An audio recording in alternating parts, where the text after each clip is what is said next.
Hi everyone, I'm Arini and my group will be doing a chapter 2 question, and we are choosing a 2017-2018 question from PSPM.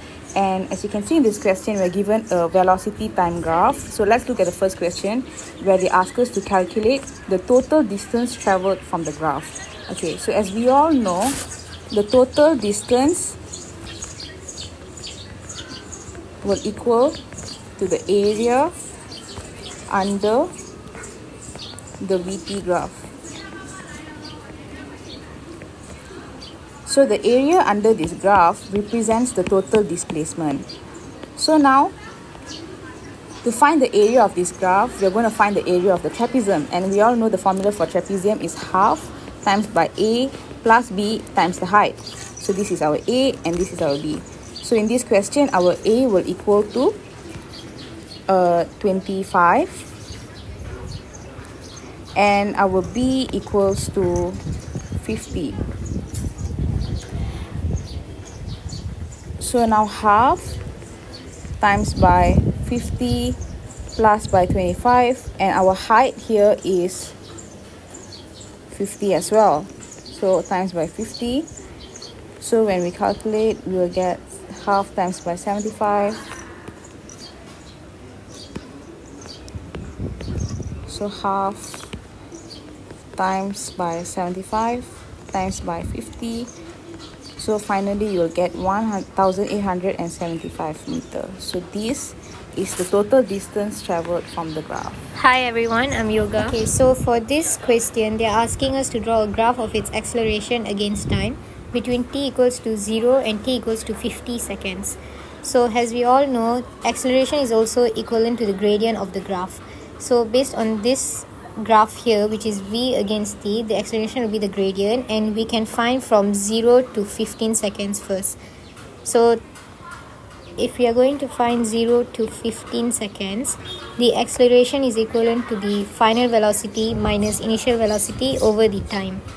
So the final velocity here is 50, the initial velocity is 0, and the time is 15 seconds. So we can put 50 minus 0 over 15, which will give us 3.3 meters per second square. And then the next thing is from 15 to 40 seconds.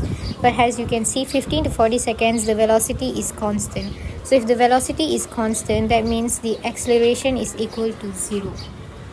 So I can write here 15 to 40 seconds, v equals to 0, hence A would also be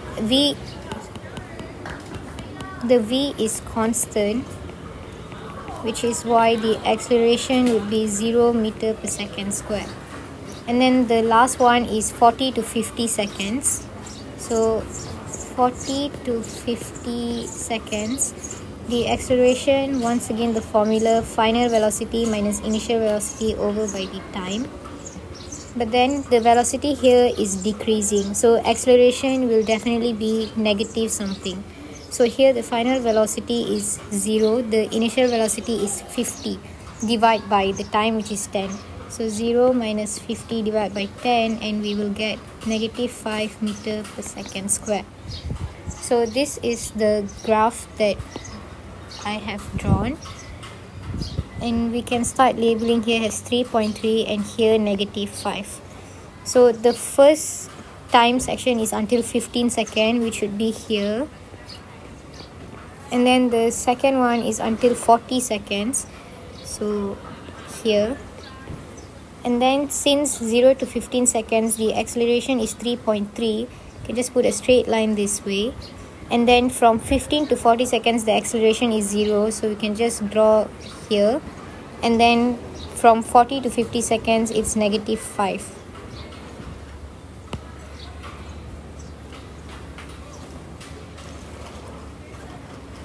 So here, and that is how the graph will look like. Hi everyone, I'm Amisha. So for question B, they have said that a ball on the field was kicked with an initial velocity of 16.5 at an angle of 35 above the horizontal line, and after passing the maximum height, the ball hit the goalpost bar at a height of 3 meters from the ground. The 3 meter is our S, which is our displacement. So the first question asks for the time taken by the ball to hit the bar. So we're looking for the T now. And to do this question, we first need to list down all the y components.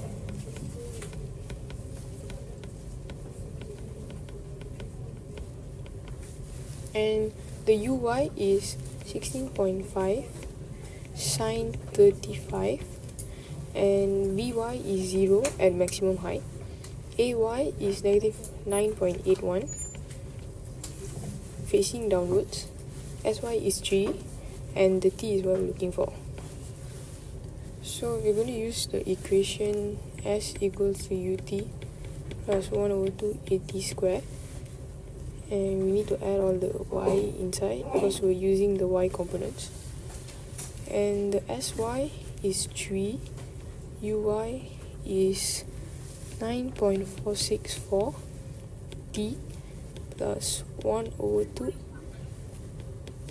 negative 9.81 t square.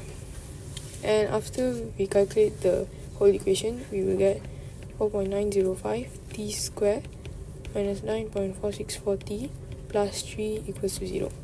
And this is a quadratic equation, so we will get two values of t. The first value is 1.53 seconds, and the second one is t equals to 0. And we will ignore this because t cannot equal to 0. So the answer is 1.53 seconds. And for the second question, they asked for the distance of the goalpost from the football. So now we are looking for the horizontal distance. So we need to list down all the x component.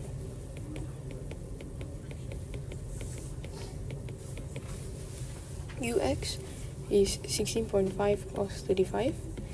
Ux and Vx stays the same throughout the whole process, so this is also 16.5 cos 35.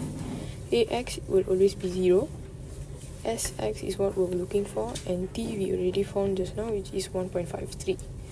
And we are going to use the same equation, s equals to ut plus 1 over 2 at square. But since a is 0, so we can cancel that out, and we will get the equation sx equals to ux and t. So to use this equation, we are looking for sx. Ux is 13.513. The time is 1.53, and we'll get the answer 2.68 meter. And that's all for question B. Thank you.